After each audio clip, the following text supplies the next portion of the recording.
Hello guys. Ito na yung aking Marco Ted. Okay na siya. So, para alam kong safe siya. Hindi kasi, mahirap kasi yung safe ulit siya para hindi ako dihadong ano yung kanyang mga gamot. Ito na guys yung aking minarkot na limon sito. At saka hindi siya kasya guys. Yan, since hindi kasya, ganyan na lang at lalagyan ko na lang siya ng marami pang abubot sa dadandahanin mo lang kasi nga hirap din maglagay. Tapos aanuin mo to ng ilang weeks. Aanuhin mo ng ilang weeks tapos para okay na siya. Ang kanyang bunga guys, yan yung bunga niya Maraming bunga. Ito kayo. Hindi nyo nakikita ginagawa ko. Ayan guys, dito.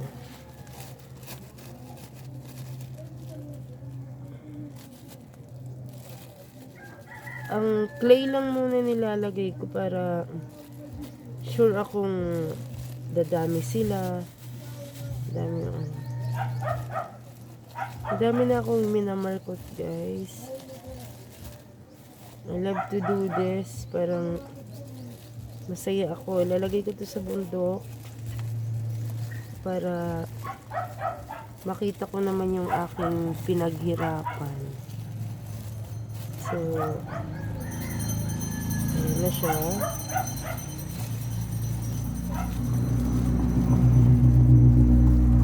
Bakit dito ko siya nilagay guys? Kasi ito makikita ko yung gamot. Yung gamot niya kung nag-start na ba mag-develop. Ayan. Makikita nyo naman. Ayan yung mga gamot. Tapos dandahan lang yan pa. Laki na lang palaki. Nag-start na akong magtanim. Nag-start na rin ako mag-markot para naman marami na din akong maitanim sa aming farm. Siguro naman pag naka 100 na ako, edi pag-alaga na lang guys nito. Ang i-importantehin ko na lang yung daily na didilig sa kanila. Ayan na siya. Mukha namang healthy yung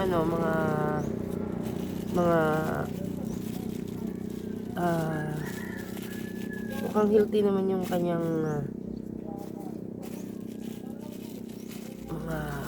yan yung gamot makikita nyo naman. Nakikita dyan yung gamot titingnan natin kung nag-grow up ba yan everyday. Ang gagawin mo lang, iwasan mo lang na lagi siyang masasagi or hindi maganda yung kanyang kinalalagyan. So, pwede ko siyang ilagay dito lang muna siya. Ilagay ko siya dyan para sigurado akong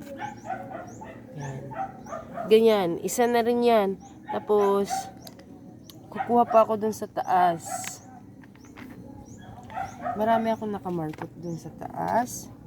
Ito yung aking cutter. Tapos ito yung aking lagayan. Maganda tong lagayan ko. napaka-social. Social talaga.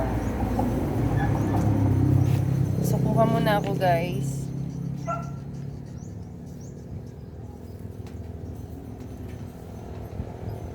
Hindi nyo nakikita. Aray. Aray, aray, aray, aray. Sorry lang. Hindi pa lang nyo nakikita. Wait lang, guys. Wait lang. Ito yung kukunin ko ito.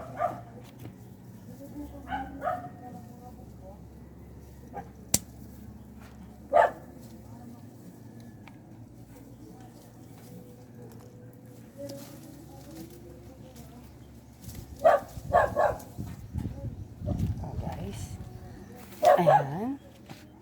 Medyo mataas-taas na siya, oh, guys. Tsaka marami siyang bunga, oh. Ayan ang bunga niya. Ayan. Pababa na naman tayo. Sorry lang, guys, wala akong kasama. Ang hirap talaga mag-video pag ikaw lang mag-isa. Ayan. Higa ko muna. Tapos, tatanggalin ko yung tali. Alam nyo, guys, pag gusto talaga, maraming paraan.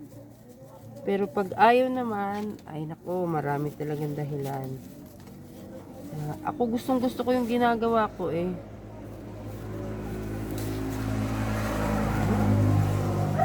Ayan na siya, guys. Kung may mga katanungan, drop lang yung tanong, guys. Pwede ko kayong sagutin. Ayan na. So, makikita nyo naman. Makikita nyo naman yung kanyang ugat, guys. So, ito pa lang eh. 100% ng mag-grow siya kasi nga dahil dun sa ugat. So, ang gagawin ko eh, dandahanin ko lang. At lalagyan ko itong aking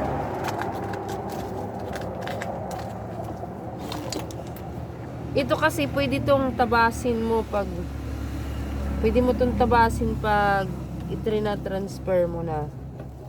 Pwede mo na lang siyang tabasin. Tatabas.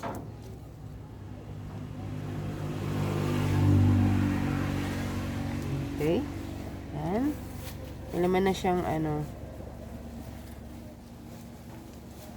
Okay lang yan kasi ang nilalagay ko naman ay ang tawag nito? Clay naman. Kaya flexible siya at papunta sa loob. Tapos, ang gagawin ko, patatayuin ko siya. Gusto ko sana lalagyan ko ng ayan, nakatayo na siya, guys. So, ito kasi makapit siya, makapit. Yung clay, makapit siya. So, may tendencing hindi agad ito mabubuwal. Sa bundok ko na to kasi sila itatanim. So, kailangan ko na silang i-transfer.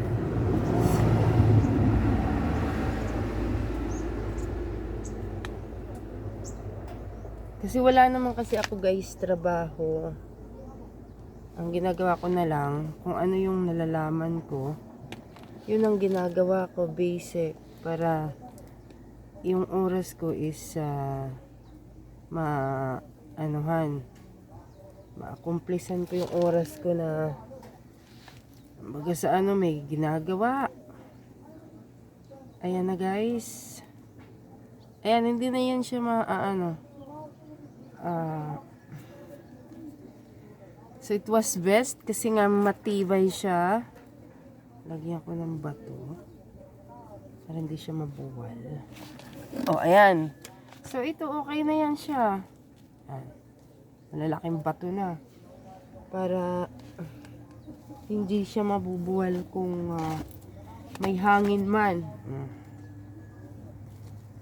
Kahit lagyan ko ng ano sa taas kasi maano din yung kanyang puno, malaki na rin baga sa ano. So Need ko talaga yung matibay-tibay siya. Lagyan ko ulit ng para hindi magasgas or magalos ang kanyang puno. Kung may tanong kayo guys, kung paano ko to ginagawa. Madali lang naman magawa nito. Ang kailangan nyo lang naman yung clay or lupa. Tapos, syempre yung tali, plastic, tsaka may cutter ako. So, I have two already, guys. Ayan, dalawa na. Ito yung isa ha, ito yung isa, ito yung isa. Tapos ito yung pangalawa. So, dalawa na sila, guys. Dalawa na sila. Ayan, ito isa. Ito naman yung dalawa.